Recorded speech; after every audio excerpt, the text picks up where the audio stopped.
The smartest thing you can do in the face of stupidity is not use your intelligence the way you usually do. You're not upset because the people around you don't understand. You're upset because a part of you still believes understanding should save the situation. But here's the unsettling truth. In the human world, intelligence does not always defeat stupidity. Sometimes it is drained by it. And here's a question that might flip your entire day upside down. Why is it that the more logic you offer, the more stubborn the other person becomes? This is the contradiction almost nobody talks about. Your greatest strength, your ability to analyze, can quietly become your greatest weakness when you're dealing with people who argue to win, not to understand. And before you assume the solution is simply to become smarter in an argument, take this warning seriously.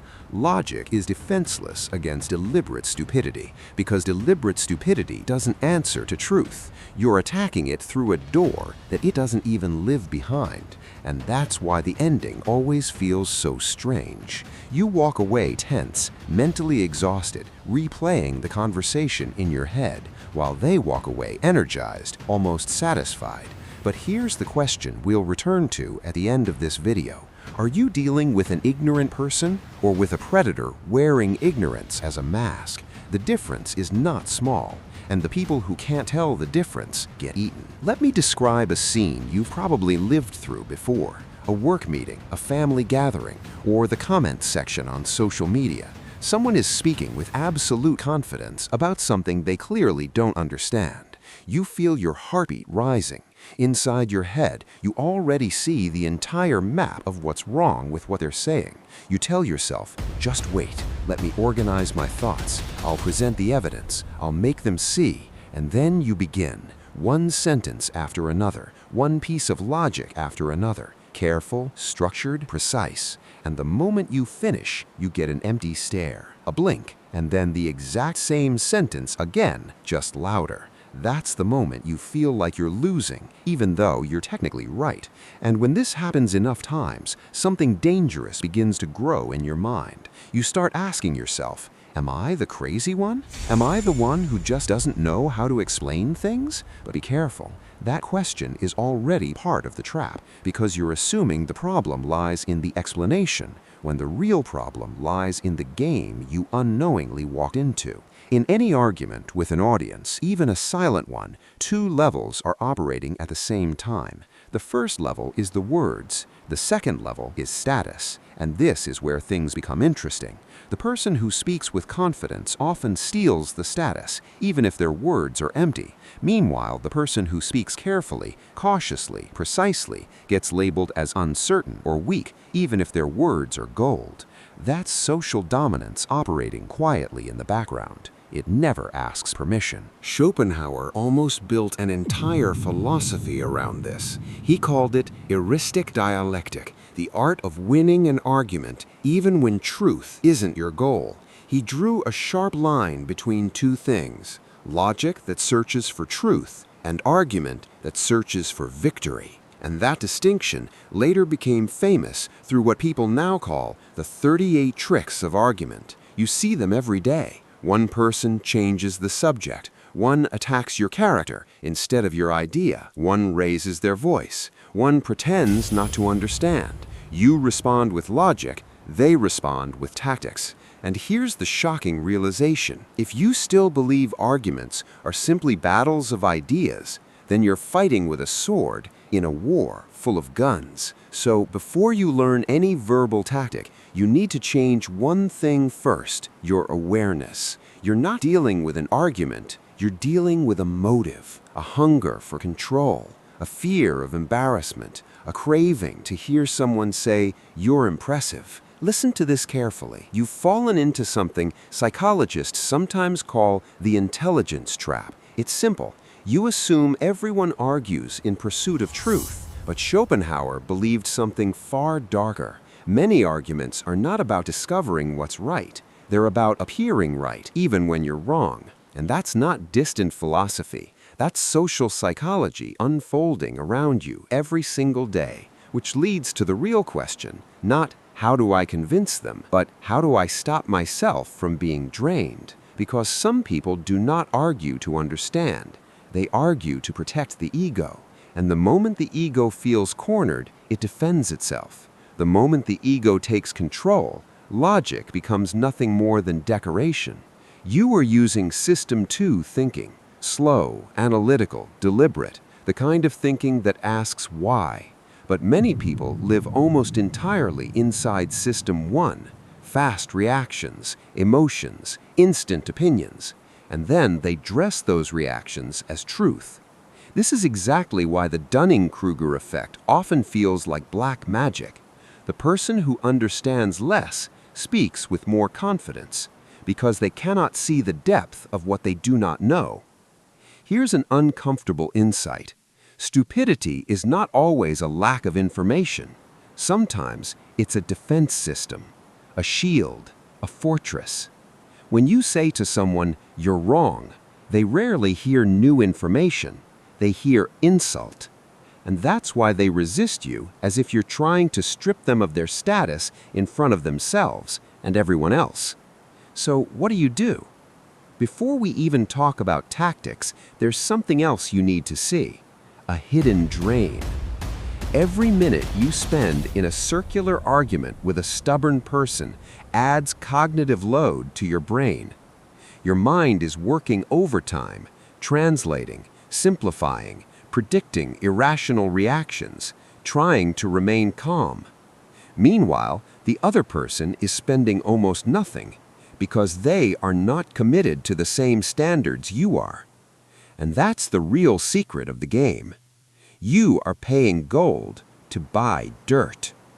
And this isn't just metaphor. In cognitive psychology, every attempt to hold together the scattered threads of someone else's irrational thinking consumes working memory. You try to finish their sentences, predict their next move, control your emotional reaction, explain everything again. And slowly, something happens. You lose precision. You lose flexibility. Eventually, you even lose your spirit. Schopenhauer once wrote something brutally honest about this. When you speak with a vulgar person, you're forced to descend to their level, and you don't always return untouched. Vulgarity spreads, almost like electricity, and that's the part people ignore. They're not just wasting your time, they're reshaping your mood and your mind. So your first goal is not to win. Your first goal is to remain yourself. Self-control is the first line of defense.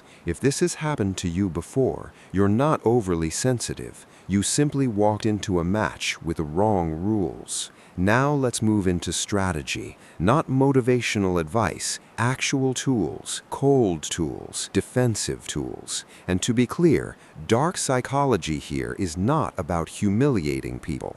It's about protecting your mind and your time.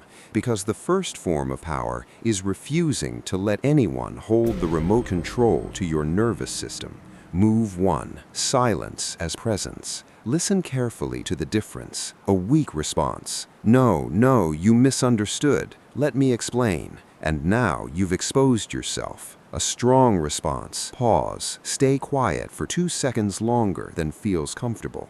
Look at them calmly. Then say, maybe. Go on. That's it. Silence here is not emptiness. Silence is a message. Your opinion does not make me nervous. Why does this work? Because many people who provoke you are feeding off your emotional reaction.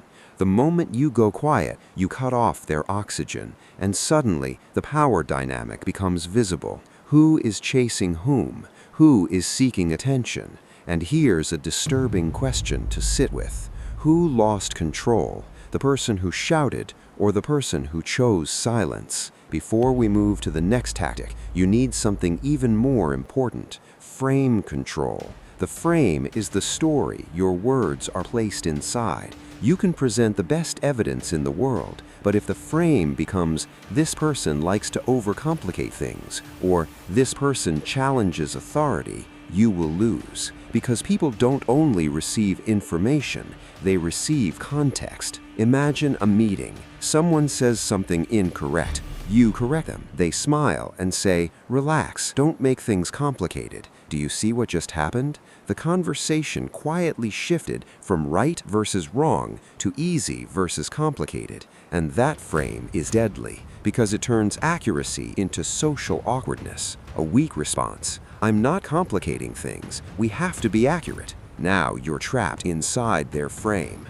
A strong response. We're not deciding what's easy or complicated. We're deciding what reduces risk. If you want the fastest solution, I can give one, but I'll be clear about the cost. In one sentence, you restored the frame, decision, risk, consequence. Suddenly, empty confidence starts to look childish. And here's a rule worth remembering.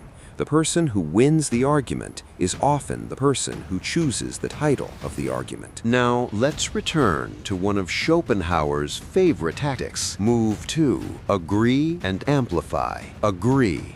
Then push the idea all the way to its logical extreme until it exposes itself. Example.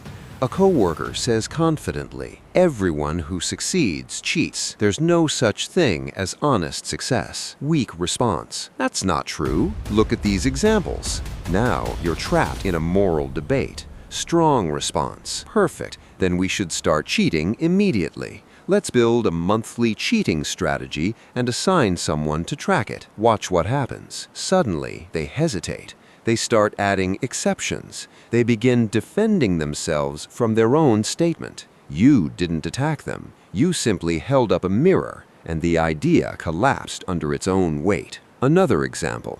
Someone says, "Modern art is just random scribbles. Anyone could do it." Weak response. You give a lecture about art history. Strong response. Exactly. Then we should quit our jobs today. 10 paintings a week, we'll sell them for millions. Now the absolutes disappear. They start introducing nuance. And here's the psychological secret. Getting someone to add details is far more powerful than giving them a lecture, because now the cognitive effort belongs to them, not you. But use this carefully. Agree and amplify should feel calm, natural, almost helpful, not sarcastic. This is impression management, not sword fighting. And before we continue, ask yourself something uncomfortable. Why do you enter the argument in the first place? Sometimes it isn't truth. Sometimes it's the desire to be seen as intelligent, or the fear of being seen as silent. That's the ego speaking, not the mind.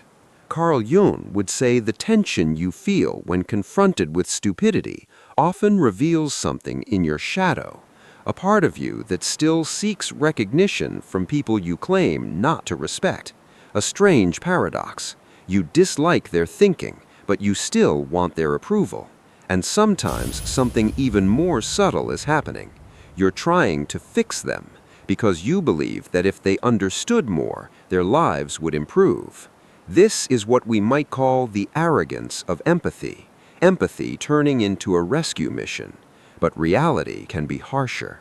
The skills required to evaluate competence often reveal the same skills required to possess it, which means the person at the bottom frequently lacks the tools needed to recognize they are there. Not evil, just a failure of metacognition. And that's why explaining logic to some people feels like explaining color to someone who has never seen light. So instead of trying to upgrade them, learn to manage them. The way you manage heavy machinery. You don't put your hand inside the gears. You set boundaries. You avoid ego battles. And sometimes you simply step away. Ask yourself one simple question. Is this person teachable, or are they just asking for applause? If they want applause, don't pay for their party with your time. Move 3. Reverse the question. Instead of answering, make them work. Weak response. Here's why I think. Strong response.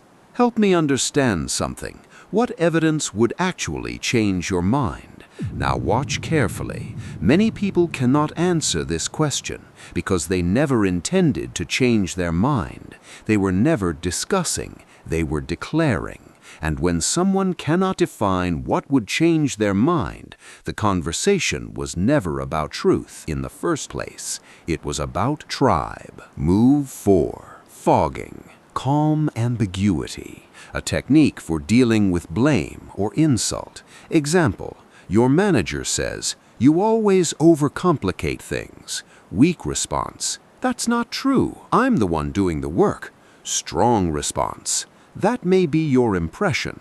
What specifically should we simplify today?" You acknowledged without surrendering, and you redirected the conversation toward the task. Emotion loses power. Reality takes the stage. Move 5. Strategic indifference. Your time is not a democracy.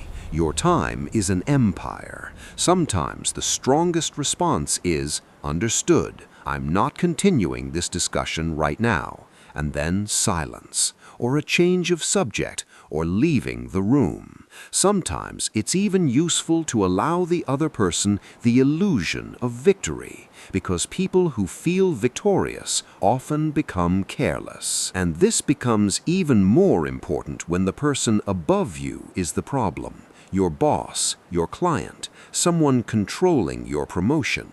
Here, logic alone can become professional suicide. Schopenhauer once wrote, "There is no way to prove your intelligence to fools except by not dealing with them." But life rarely allows that luxury. So the second version becomes, deal with them without revealing your weapon. Which leads to another strategy. Move 6. Conceal superiority. Choose when to show intelligence and when to hide it. Answer simply in public. Provide deeper insight in private. Protect their image. Protect the project. Because in power dynamics, a truth that humiliates someone can be more dangerous than a lie that comforts them. This isn't manipulation, it's survival. Now here's the darker realization. Stupidity is contagious, not because you become less intelligent, but because you become less patient, less precise, less calm. Over time, you begin reacting faster, speaking harsher, losing your composure. And that is the real danger. Because once emotional control begins to crack, the worst parts of you begin to surface. And intelligent people are not immune. In fact, sometimes they fall harder. Knowledge can make you better at defending your opinion, not correcting it. That is another form of the intelligence trap. And here's the deeper twist. Sometimes the real trap is not the fool in front of you. Sometimes the trap is that you need them. You need them so you can feel smarter. You need the battle so you can feel superior. But that turns your life into a stage. And once the argument ends, you feel a strange emptiness. So you search for another debate, another comment, another person to correct. That is the ego's addiction to reflection, a mirror that cuts you every time you look into it. Nietzsche offered a brutal alternative. The higher individual does not beg the herd for approval. He creates his own values. Because the moment your self-worth depends on proving yourself to fools, you are still living under the authority of the herd. Now let's return to a practical truth. Most battles in your life will not be giant arguments. They will be small provocations, little tests, a joke, a jab, a sarcastic remark. And the person who fails those small tests becomes an easy target for the rest of the day. Sometimes the best response is silence, sometimes a short redirect, sometimes walking away. Because here's a simple law. Not every attack requires a defense, and sometimes defending yourself confirms the accusation. And nowhere is this clearer than on the internet. Social media arguments are often designed as attention traps. Someone insults you. Your brain says, "I have to respond." That's the addiction moment, because every reply gives a tiny hit of dopamine, the feeling that you exist. But real victory online is not closing someone's mouth. Real victory is closing the tab. So here is the rule that ties everything together. Don't argue with the idea, understand the motive. Why do they need to be right? Fear of losing status, fear of embarrassment, hunger for attention, or the inability to admit limits. These are ego problems, not information problems. And now, let's return to the question from the beginning. Are you dealing with ignorance or with someone using ignorance as a weapon? Because sometimes people pretend not to understand, not because they can't, but because confusion exhausts you. Manufactured helplessness is a powerful tactic. The answer is simple. I explained it once. If there's a specific point that's unclear, send it in writing. You set the boundary. You turn chaos into structure. So why do you lose, even when you're right? Because you're playing the game of truth inside the arena of dominance. You're trying to persuade, they're trying to control. Change the arena, and the outcome changes with it. But there is one final step. Otherwise, all these tactics remain temporary tricks. You must change your distance. Schopenhauer described it through the hedgehog's dilemma. Too close, you get hurt. Too far, you freeze. Wisdom lies in adjusting the distance. Close enough to function, far enough to remain yourself. And if you want one final rule to guide you every time you feel the urge to respond, ask 3 questions. First, is this under my control? Second, will this change a real outcome? Third, is this serving the goal or feeding the ego? If it's feeding the ego, you are walking straight into a trap. And in the end, there is only one question that truly matters. Do you need to be right in front of them, or do you want to be free from them? Because freedom here is mathematical. Every argument you refuse gives you time back. Every explanation you don't give restores your calm. Every moment you stop proving yourself strengthens your self-respect. And something interesting happens. The people who used to provoke you begin disappearing. Not because they changed, but because there is no longer any reward. Provocation without reaction is like an alarm with no audience. Eventually, it stops. And here's the final truth. You don't need to defeat them. You only need to stop feeding them. If the answer is freedom, write it in the comments. Tell me the situation where you felt like you were speaking logically while the other person kept winning through stubbornness, and which one of these strategies you'll try this week. And if you've started noticing these power dynamics everywhere, subscribe, because once you see the frame, you can never unsee it.